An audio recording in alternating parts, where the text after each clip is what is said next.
देखिए, कर्नाटक में जो हिजाब लॉ चल रही है तो उससे रिलेटेड हम स्टूडेंट्स का मानना ये है कि सबसे पहले तो ये सवाल ही नहीं उठता, हमारा ये बेसिक अधिकार है, कॉन्स्टिट्यूशनल राइट है, आर्टिकल 15 है, 25 है, ये सारे आर्टिकल्स हम जानते हैं जो हमको अपना बेसिक अधिकार प्रोवाइड करते हैं। हर किसी को, इंडिया में रहने वाले हर सिटीजन को वो ये देते हैं फ्रीडम के अपना रिलीजन को प्रैक्टिस करें। हम देखते हैं कि हमारी जो सोसाइटी है वो प्लूरल सोसाइटी है और ये हमारी डाइवर्सिटी हमारा एसेंस है। हमारा जो सभ्य समाज है, हमारे जो लड़कियां हैं, खासतौर पर हिजाब पहनती हुई लड़कियां, और हम अगर दीगर मज़ाहिब के भी औरतों को, ख़वातीन को देखें, मदर टेरेसा ले लीजिए आप, या दूसरी जितनी भी बड़ी बड़ी हमारे पास शख्सियतें गुजरी है, पर्सनालिटीज़, वो सब हेड कवर करती थी। आज भी बहुत सारे रिप्यूटेड लोग हैं, हम देख रहे हैं, बड़े बड़े पार्लियामेंट से लेकर कॉलेजेस, इंस्टीट्यूशंस में क्रिकेटर्स है, हर ज़माने में हमारे एक्स प्राइम मिनिस्टर है, हर किसी का हेड कवर ये एक सभ्यता का इसको माना जाता है कि मार्क ऑफ सिंबल है, सिंबल ऑफ रिस्पेक्ट है।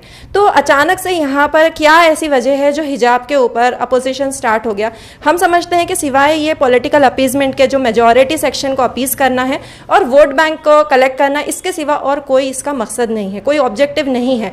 क्योंकि हम देख रहे हैं कि हमारे पास दूसरे मज़ाहिब की भी बहनें हैं जो अपने घूंघट से, चुन्नी से और दीगर तरीक़ों से वो अपने हेड को कवर करती है। अब तक कोई परेशानी नहीं थी, अचानक यहाँ पे चीज़ें आ गई। तो हमारा मानना ये है कि हम जब एजुकेशनल इंस्टीट्यूशंस की बात कर रहे हैं तो किस तरह हमारा सिस्टम बेटी बचाओ बेटी पढ़ाओ के जो नारे लगाता था, आज उसको डिमोनाइज करने में लगा हुआ है। बिल्कुल हुलिगनिज्म या गुंडागर्दी का जो सिस्टम है इसको वो बढ़ोती दे रहा है, सपोर्ट कर रहा है। जो वीडियोस हम देख रहे हैं वो बहुत ज़्यादा मतलब इतने डिसअपॉइंटिंग है, जहाँ एक अकेली लड़की को तन्हा पूरा का पूरा एक मॉब घेर लेता है।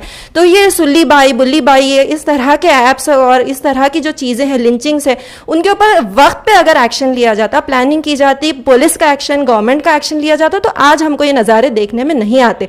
तो हमारी गवर्नमेंट से भी ये अपील है, पुलिस एडमिनिस्ट्रेशन से अपील है कि ये हमारे लिए बहुत शर्मसार दिन है, ये हमारे लिए तमाचा है एडमिनिस्ट्रेशन के लिए, जहाँ पे हम बोल रहे हैं कि हम रक्षाबंधन या रक्षा हम करते हैं अपनी ख़वातीन की, बेटियों की, आज हम उसको रक्षा प्रोवाइड नहीं कर पा रहे हैं। और हमारा मानना यह है कि हम जो डेमोक्रेसी का हम नाम लेते हैं या जिसको हम बहुत ऊंचा समझते हैं, हमारा काम है कि हम उसको प्रोटेक्ट करें। साथ ही मेरी मुस्लिम ख़वातीन है या मुस्लिम लड़कियां, स्टूडेंट्स जो हिजाब पहनकर डटी रही हैं, तो हमारा काम है कि आगे बढ़कर एक सभ्य समाज की हम निर्माण करने में बिल्कुल लीड रोल अपनाएं। और साथ में यह है कि मैं सबसे पहले कर्नाटक की गवर्नमेंट और एडमिनिस्ट्रेशन से ये अपील करती हूँ, तमाम एडमिनिस्ट्रेशन और पॉलिटिकल पार्टी से, कि वो स्ट्रिक्ट एक्शन ले।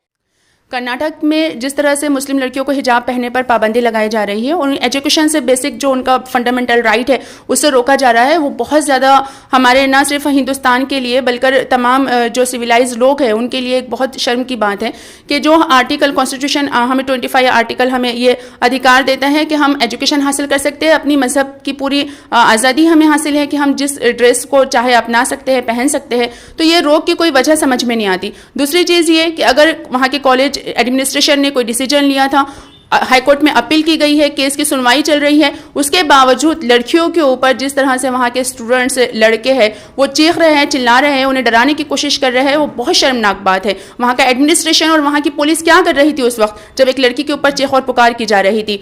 हम ये चाहते हैं कि आप ये देखें कि आज हमारे मुल्क में बहुत ज़्यादा क्राइम्स बढ़ रहे हैं। और अगर हम औरतों के क्राइम्स की बात करें तो ये रिजल्ट्स आते हैं, सर्वे की रिपोर्ट्स आती है कि हर 1 मिनट में एक औरत कहीं ना कहीं किसी न किसी तशद्दुद का शिकार होती है। तो उन क्राइम्स को रोकने के लिए, औरतों की सेफ्टी के लिए हम क्या काम कर रहे हैं?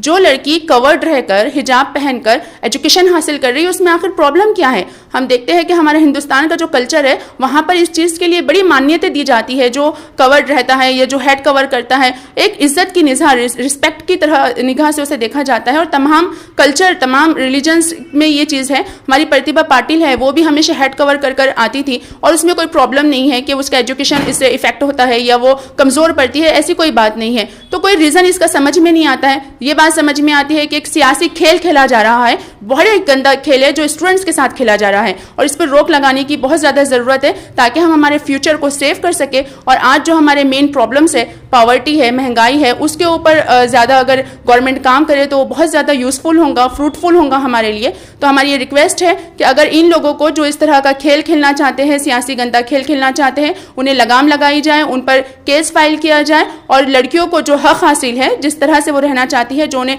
आर्टिकल 25 देता है, उसे पूरी आज़ादी है कि वो उसका यूज़ कर सके।